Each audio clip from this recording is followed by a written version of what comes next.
There will be a presentation of Team rAISe with the title, A Proposal to Amend AIS Performance Standards and Guidelines for Navigation Safety. Please welcome Team rAISe. The AIS offers important information for navigation, but collision, spoofing, confusion also occurred by AIS. Safe navigation without incident. To make our sea safe, we propose, we rAISe. We are. We are.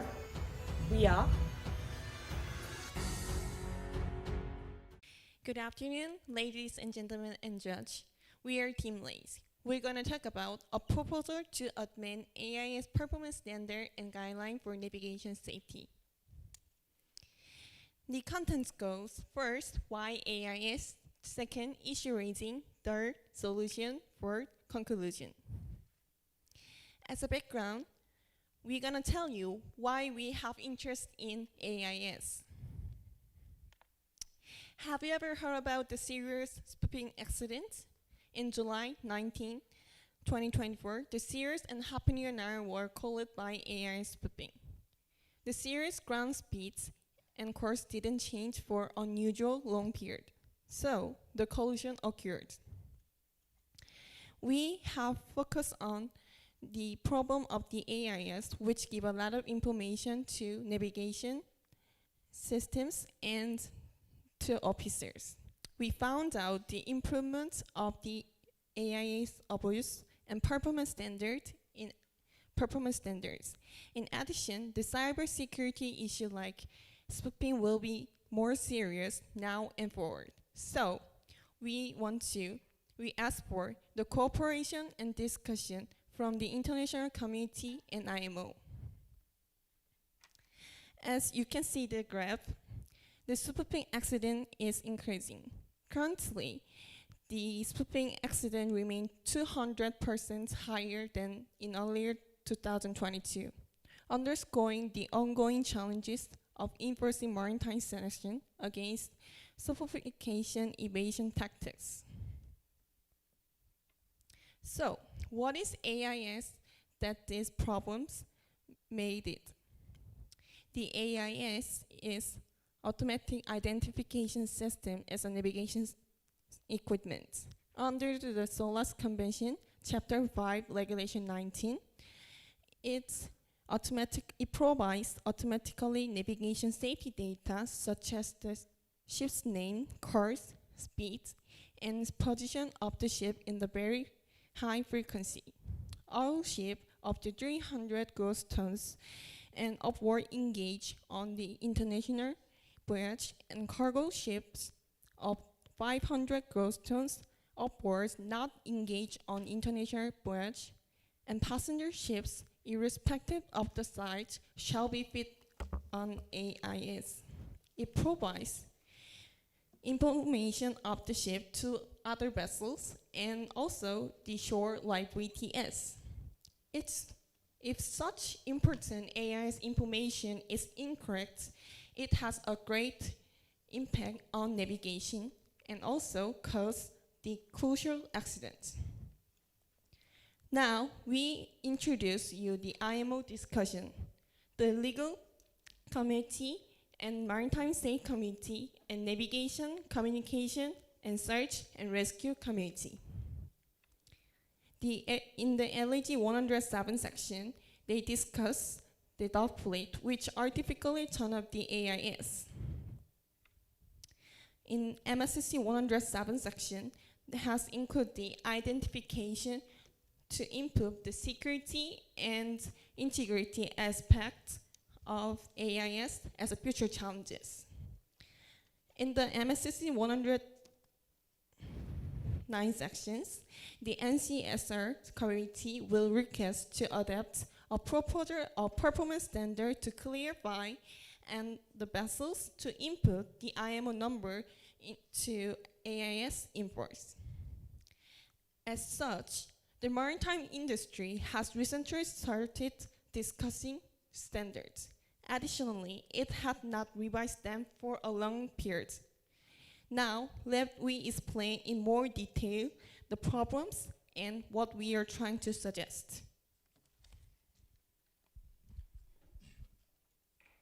Now, let's talk about the AIS issues raising. There are three things that need to be improved in the current AIS performance standard. First, AIS data quality issue like AIS hacking. And second, AIS abuse problem, such as attaching AIS to phishing net and malicious operation. And last, I would like to talk about the update interval of AIS data reported during navigation. First of all, AIS data quality problem. Poor quality AIS data caused by cyber threat is disrupting navigational efficiency. This is an important issue as it defeats the origin purpose of installing AIS. A typical type of cyber threat is spoofing, which manipulates the data that navigators intend to send. For example, in September 2019, a British tanker sailing through Hormuz Strait was captured by Iranian authorities due to invading territorial water. In another one, in June 2021, the GPS data in AIS was manipulated to show a British warship and a Dutch escort vessel in water near a Russian federal district. So this temporarily raised the tension of a war between United Kingdom and Russia. But the current AIS system are not sufficiently prepared for cyber threat. According to the current AIS performance standard, the users can view transmitted and received data and check the error of the AIS device. The problem is that there is no way to verify the AIS data has not been modified and has been delivered to a reliable user. The second is AIS abuse. Attaching AIS to phishing net has been a common practice in the past. In 2015, a petroleum carrier collided with a small fishing boat near the coastal water of South Korea, attempting to avoid a fishing net installed unauthorized AIS. And recently, users have been found to turn their AIS transponder off intentionally and engage in illegal behavior. For example, in 2022, HMS Atlantica used anonymously owned vessels to trade in Russian oil. And in the progress, it is discovered that they had been marked their ships as a driftwood or had turned their AIS transponder off during transporting cargo in Russian Baltic Sea. If these issues are not addressed, AIS abuse will increase and actors may soon be filled with wrong information. And last, I'd like to talk about the update interval of AIS dynamic data. In accordance with IMO resolution 8.1106, the current reporting interval of AIS dynamic data is determined by ship speed and course changing. This is because the TSPA value with other ships decrease rapidly at high speed. However, the speed of the ship, the number of the collision situation are not always proportional. For example, in heavy ship traffic areas such as the strait and coastal zone, the ship speed is low, but navigators and BTS require fast updated AIS dynamic data. So if this is not improved, there will be difficulties in safe navigation and BTS work of monitoring vessels in real time. Now I will invite next delegate to present our solution and conclusion.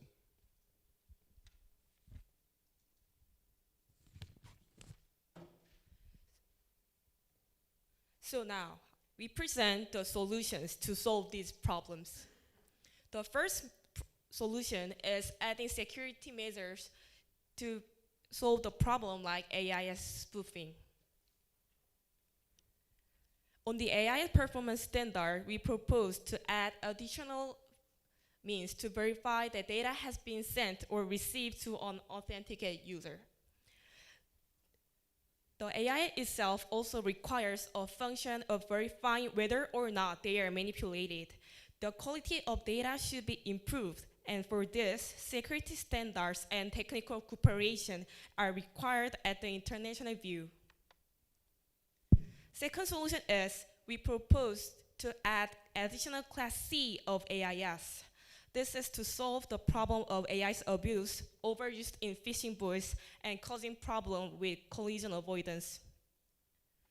Currently, there are class A and B in AI's guidelines and have difference in displayed information. But here, there is no class related to AIs attached to off-shift flows. So we make AI class C for this to bring use of illegal AIS into boundaries of law to define and restrict them. Then we'll be able to ensure the safety of both merchant ship and fishing boats. Finally, we propose to set the AIS reporting interval for the heavy ship traffic area. Although there are many risks in areas with heavy ship traffic, such as pilot stations, they have a long reporting interval due to low ship speed. This is because, as you can hear on AIS performance standard, the reporting interval is determined only by the ship speed. It is necessary to shorten the information reporting interval by designating the heavy ship traffic area and make its own criteria, not only for the ship speed standard.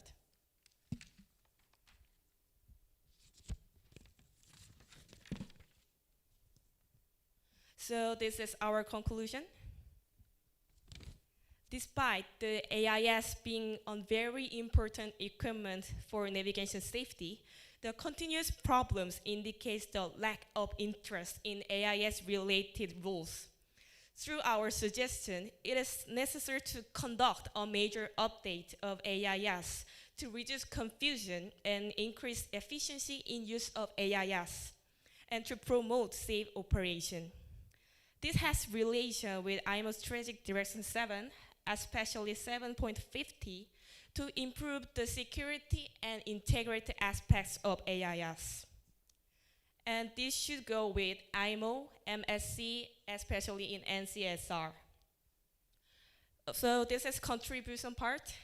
Our proposal will contribute to the security of ships and ports by preparing the cyber threats in the next AIS operation. In addition, it will help officers to operate safely by reducing the abuse of AIS. And with short reporting interval, we can quickly get the dynamic information of ships in their dangerous situation and help traffic control. Our proposal does not end with increasing the security level of AIS. We analyze the problem of AIS from perspective of real users, and the topic of off-shift flows and reporting interval has not been discussed in IMO at all. Therefore, we raise for cooperation for the international community to realize our proposal. Thank you for listening our presentation, and please give us any question if you have. Thank you. Thank you, rAISe, for the nice presentation. Let's give them a big round of applause. All right. I'd like to start this Q&A session with our judges first. Are there any questions? Okay, it seems like they are thinking about the comments and questions. Yes, please. Yes, thank you. Thank you for your presentation regarding the AIS system and the amendment. I think you pointed out several kinds of AIS abuse issues here. Yeah. So yes, you're right. But do you know the main reason, the underlying reason of these AIS abuse issues?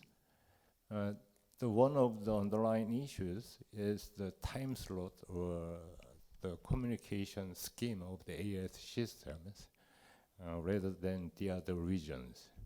But if you want to suggest this kind of amendment, you should add some more information, for example, on the next generation of AIS.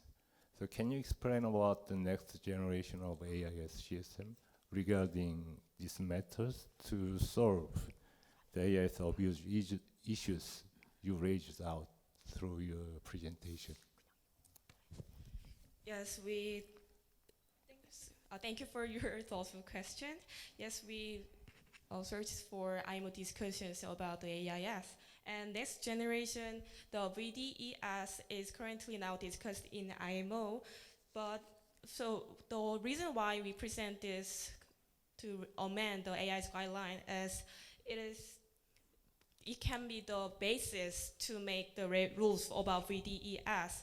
And we cannot ignore the AI's problems that the VDES comes future. So we think the AIS guidelines and amendments can be the ground and basis of VDS rules. Thank you. Thank you so much.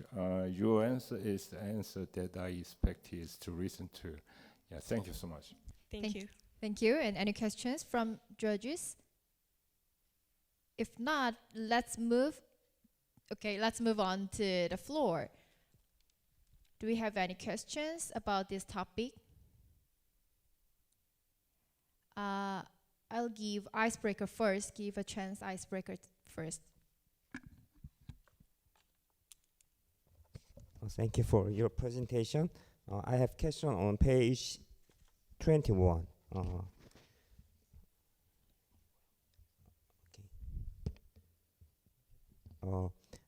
You suggest number 7 means to verify that data has been sent, received to an authenticated user.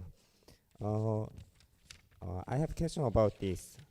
Please explain more specific method about verify the data about this. Is technology is developed now? Okay, thank you for your thoughtful questions. I fully understand your question because our just adding security measure can be sound like little bit rough, so you can curious about this.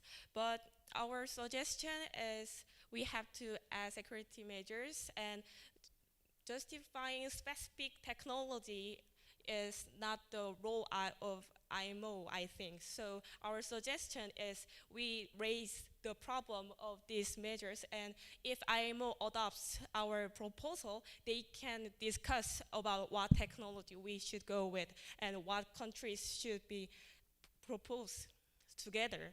So when the AIS became mandatory at 2004, the security measures were not adopted with their considerations. But now, 20 years later, now it is very important to adding security measures to AIS. So your question is, what is the security measures specifically, right?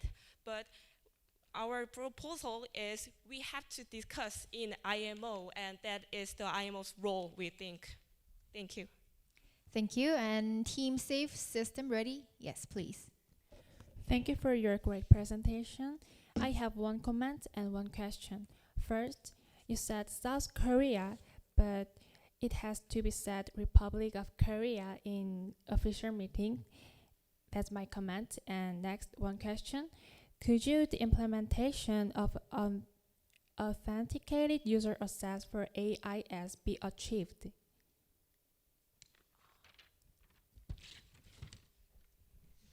Thank you for asking a question. Can we have some second for discussion? So your question was how to design the authenticated user, right? Yes, right. I think we can answer for that question with icebreaker. So how to classify authenticated user is our goal to talk with IMO in future, and so we raised this problem in IMO assembly. So, and I want to ask you, what was the first question about the Korea? Yes, you said South Korea in the presentation, but it has to be said Republic of Korea in official meetings. Yes, that's my comment. Thank you for your advice, and it is fully understand with my answer. Thank you. Okay, thank you. And yes, please. Thank you for your presentations. So AIS is the automatic identification system, as we know, to the voluntary maritime autonomous surface ship code is coming. I would like to listen to your how to the connection with the MASCORD, the Maritime Autonomous Surface Ship, and the Identification System, AIS, how to connect it. Maybe is coming to the Maritime Autonomous Surface Ship situation. I would like to listen to your thinking about. So your question is how to connect the Yeah. AIS and autonomous ships in the Yeah. future, like mass code. Yeah. It is understood, right? Yes? So thank you for your question. And can we have some seconds to discuss Yes, about? yes. Thank you.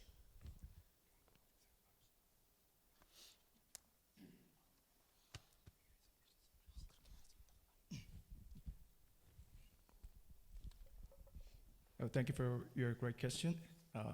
In mass generation, there will be installed remote operation center, said ROC. So ROC control the navigation equipment instead of navigators in ship. So AIS controlled with the ROC officer and mass connected the web. And next generation, autonomous rubber boat, then we will think about more in IMO or other commodity. Yeah, thank you. Yeah, thank you. And with some more comments, we noticed that current VT has many problems with dealing with AIS. It called blank space situation that AIS has blocked and cannot send to VTest the right information. So with our proposal, with huge update with AIS guidelines, we can connect it with AIS more. And next generation, mass generation, the ROC, the VTS and remote control centers role is big, huge. So it is more essential to make AIS proposal like this. Thank you. Thank you very much for your very excellent response, as my understanding. And so it is very important to data collections from the from the AIS data, absolutely to the linkage to the remote operating center as a remote operator and crew and master, maybe some more to the connections that we can find to the AIS system upgrade. Thank you. Thank you for your comment. More questions? Yes, please. I have very short question. Yes, we agree that the importance of the AIS, it is a very useful one of the equipment to avoid the collision avoidance as well. But you propose, one of your proposal is to reduce the reporting interval in the heavy ship traffic areas in every 2 seconds. Can I listen any idea or criteria what the definition of the heavy ship traffic areas? Thank you for your question. So your question is, what is the definition of heavy ship traffic area, right? Yeah, yes, correct. Our idea is heavy ship traffic area is in inshore waters. There has very heavy ship traffic, but the ship speed is low, and we cannot get the information quickly. But we think the port state is well known of their seas, so we want to designate the heavy ship traffic area by the opinion of each countries, and IMO gives the guidelines and rules to restrict them. Thank you. All right, thank you. Thank you so much. It's time to end. Let's wrap it up here. Thank you, Team rAISe. Everyone, please give them a big round of applause.